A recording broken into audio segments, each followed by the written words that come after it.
ہمارے نبی علیہ الصلوۃ والسلام اعلان نبوت سے قبل بھی صادق اور امین کہلائے، تو پھر کیا ہمیں زیبا ہے کہ ہم جھوٹ بولیں؟ اور جب کوئی شخص جھوٹ بولتا ہے، صحیح حدیث ہے، اس کے منہ سے بدبو نکلتی ہے، عام لوگ نہیں اس کا احساس کرتے، نورانی فرشتے اللہ کے اس کو محسوس کرتے ہیں، اور رحمت کے فرشتے 1 میل پیچھے اس کے گھر سے ہٹ جاتے ہیں، جہاں وہ جھوٹ بولتا ہے جہاں، تو اس سے 1 میل پیچھے ہٹ جاتے ہیں۔ اب جس گھر سے بھبوکے پھوٹ رہے ہوں بدبو کے، ماں بھی جھوٹ بولتی ہو، بیٹی بھی جھوٹ بولتی ہو، باپ بھی، بیٹا بھی، گھر کے افراد بھی، گھر کے ملازم بھی جھوٹ بولتے ہیں، تو جھوٹ ہی جھوٹ چلتا ہو تو وہاں تو بدبو کے بھبوکے اٹھیں گے، تو رحمت کے فرشتے آئیں گے؟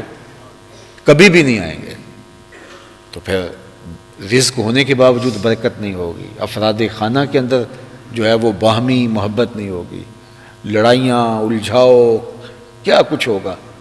اب ہم نے یہ نہ سوچا کہ یہ جھوٹ کی نحوست ہے، ہم نے سوچا کسی نے تعویذ ڈال دی ہے، ہم نے سوچا کسی نے جادو کر دیا، ہم نے کہا کسی نے بندش کر دیا، کسی نے ٹونا کر دیا، اب بھاگے عاملوں کے پاس۔ بعض کا ہمارے پاس بھی لوگ آتے ہیں، یہ مسئلہ تو ہم کہتے ہیں کہ یہ آیت کریمہ پڑھو، کہتے ہیں کوئی تعویذ دے دو۔ کون اٹھ کے روز 40 مرتبہ یہ پڑھے؟ تو اس کا آسان حل کیا ہے کہ تعویذ دے دو، ہم غلے میں رکھ دیں، تعویذ دے دو، ہم بازو پہ باندھ لیں۔ تو بس یہ آسان حل چاہتے ہیں، کوئی کچھ کرنا ہی نہیں چاہتا۔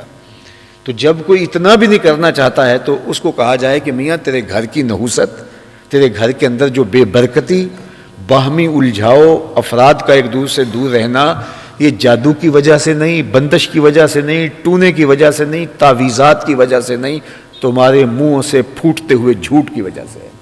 تو آج کے بعد جھوٹ ترک کر دو تو کوئی اس کے لیے تیار نہیں ہوگا۔ تو پھر سوکھا کام یہی نا، عاملوں کے پاس جاؤ، تو میلے لگے ہوں ان کے پاس، بڑے پڑھے لکھے لوگ بھی ہیں ان کے پاس بیٹھے ہوتے ہیں، عاملوں کے پاس، وہ کہتے ہیں نہیں اس نے بات بتا دی ہے، اور ہر عامل کہتا ہے بس ایک آپ کے خاندان میں خاتون ہے، اس کا چھوٹا سا قد ہے، رنگ اس کا تھوڑا سانولا ہے، تو اس نے سب کچھ کیا ہوا ہے۔ تو خاندان کے اندر ایک عورت تو ایسی ہوتی ہے، تو فوراً ذہن کلک کر جاتا ہے، اچھا ہاں اس عورت نے، خواہ کی نفرت بھی پیدا ہو گئی اور بیماری کا حل بھی نہیں ہوگا۔ وہ عامل نے کہا کہ یہ تعویذ وزن کے نیچے رکھ دیں، یہ دانتوں میں چبائیں، یہ ہوا میں لہرا دیں، یہ کریں، وہ کچھ کرنے سے اس کو ایک نفسیاتی طور پہ تھوڑا سا سکون ہو جاتا ہے، وہ کہتا ہے مجھے فرق پڑ گیا۔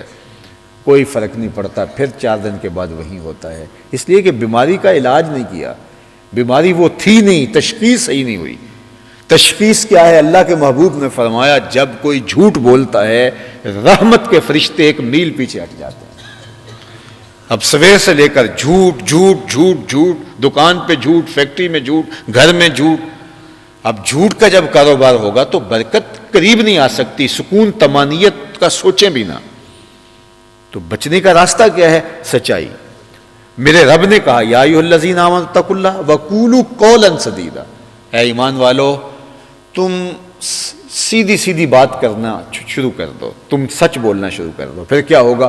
یصلح لکم اعمالکم ویغفر لکم ذنوبکم، وہ تمہارے اعمال بھی اچھے کر دے گا، تمہارے گناہ بھی معاف کر دے گا۔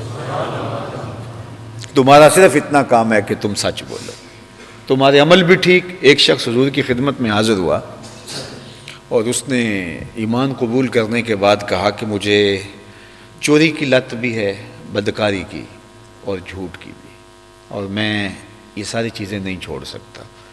حکمت والے نبی نے کہا جھوٹ چھوڑ دو، یہ تو وعدہ کرتے، اس نے کہا یہ میرا وعدہ رہا۔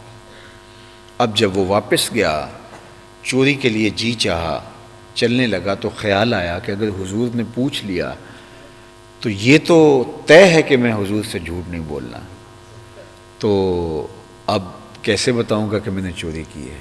ترک کر دیا۔ پھر خیال آیا اور جو طبیعت کے اندر بدی کا ایک چسکا تھا اس کی طرف لپکنے لگا، قدم اٹھے ہی تھے تو خیال آیا کہ حضور نے پوچھا تو کیسے آنکھیں ملاؤں گا، کیسے کہوں گا حضور میں نے یہ بدکاری کی ہے۔ واپس پلٹ آیا، ایک جھوٹ چھوڑنے کی وجہ سے باقی برائیاں بھی ختم ہو گئی۔ اللہ فرماتا ہے تم سیدھی سیدھی بات کرنے کی عادت اپنا لو، پھر کیا ہوگا؟ یصلح لکم اعمالکم، تمہارے عمل ستھرے کر دوں گا، ویغفر لکم ذنوبکم، اور تم سچ بولنا شروع کر دو گے میں تمہارے گناہ معاف کر دوں گا۔